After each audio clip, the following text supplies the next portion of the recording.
Anna, a nurse in Milwaukee County, wraps up a grueling shift and returns to her quiet suburban home.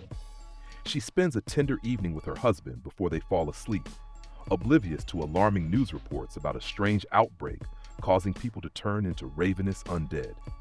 At dawn, their neighbor Vivian, now a zombie, bursts into their home and attacks, biting Anna's husband in the neck. Anna manages to lock the attacker out, but her husband succumbs to the injury and dies. To her horror, he reanimates moments later and chases her into the bathroom. Narrowly escaping through the window, Anna flees in her car, only to crash into a tree while chaos erupts in her neighborhood. As the world descends into an apocalypse, the opening credits roll. While trying to find safety, Anna encounters Kenneth, a stoic police sergeant heading to Fort Pastor, an army base. They join forces with three others: Michael, a resourceful man; Andre, a small-time criminal; and his pregnant wife, Luda. Together, they break into a shopping mall where they encounter a zombified security guard. During the scuffle, Luda gets bitten and Kenneth suffers a minor injury. Inside the mall, the group faces three armed guards: CJ, Bart, and Terry, who reluctantly allow them to stay in exchange for surrendering their weapons. After securing the building, they head to the roof, where they spot Andy, a lone survivor stranded in his gun shop across a parking lot teeming with zombies. Soon after, a delivery truck arrives carrying more survivors: Norma, the driver; a businessman named Steve; Tucker, a laborer; Glenn, an older man; Monica, a flirtatious woman; Frank, who has been bitten, along with his daughter Nicole, and an unconscious obese woman who is gravely injured. They bring grim news that Fort Pastor has fallen, and no help is on the way. The injured woman dies shortly after and reanimates, forcing Anna to kill her with a fireplace poker. The group realizes the infection spreads through bites. When Frank's condition worsens, Anna and Michael argue over what to do, ultimately isolating him with Kenneth, who promises to let him have his final moments in peace. As Frank succumbs to the infection and reanimates, Kenneth puts him down with a shotgun. Life in the mall offers some comforts, and relationships begin to form. Anna and Michael grow close, Terry and Nicole pair up, and Steve and Monica indulge in a fling. However, the undead amass in greater numbers outside, their relentless presence a constant threat. When the mall's power fails, Michael, CJ, Bart, and Kenneth venture into the underground parking garage to activate the emergency generator. There, they encounter a seemingly uninfected dog named Blue. Their brief moment of hope is shattered when Bart is bitten by a zombie, drawing the attention of even more undead. As the group fights to escape, Bart is overwhelmed and killed. Michael, Kenneth, and CJ manage to start the generator and, in a desperate move, ignite the zombies by dousing them with gasoline and setting them ablaze.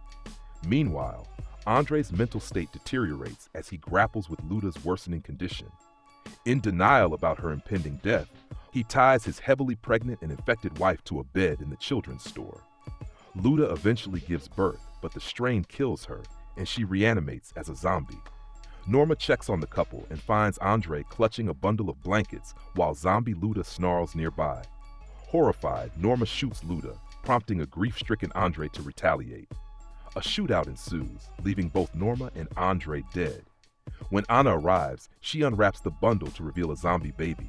Without hesitation, she uses her revolver to end its life, the sound of the gunshot echoing through the mall. The group holds a somber memorial, during which Kenneth insists they must do more than simply wait for death.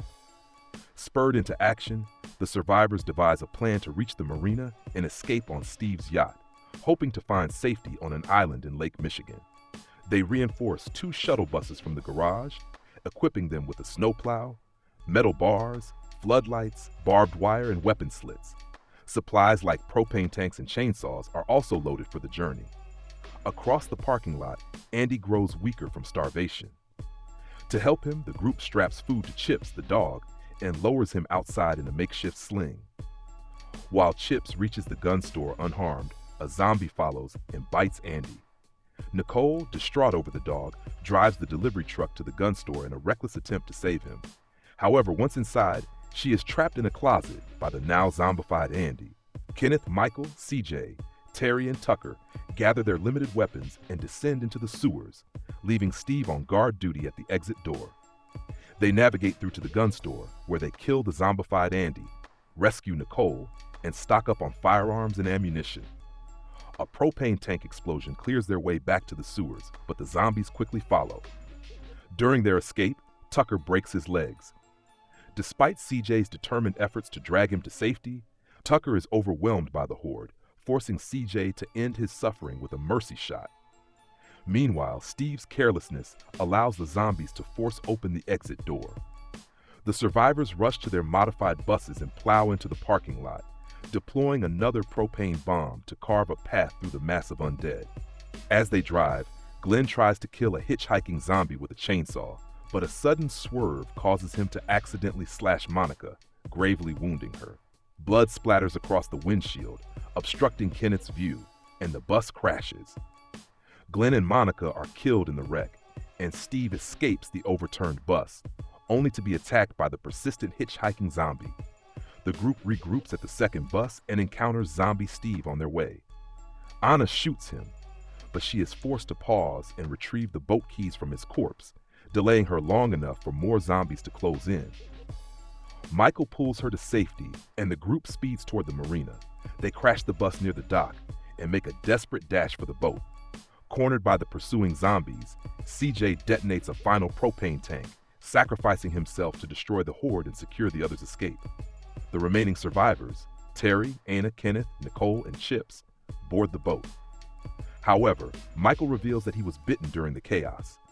Despite Anna's pleas, he chooses to stay behind. As the boat departs, Anna watches in silent anguish as Michael raises his pistol, places it under his chin, and a single gunshot echoes over the water. During the end credits, footage from Terry's camera documents the grim reality of their journey. Supplies of food, water, and fuel dwindle, and the group grows more desperate. Eventually, they arrive at an island, only to face an ambush by a fresh swarm of zombies. The survivors attempt to retreat to the boat, but the camera falls to the ground, its lens capturing only fleeting chaos before fading to black, leaving their ultimate fate unknown. If a zombie apocalypse broke out tomorrow, where would you choose to take refuge? A shopping mall like in this movie, or somewhere else entirely? Let us know in the comments. And don't forget to like and subscribe for more thrilling content. See you next time.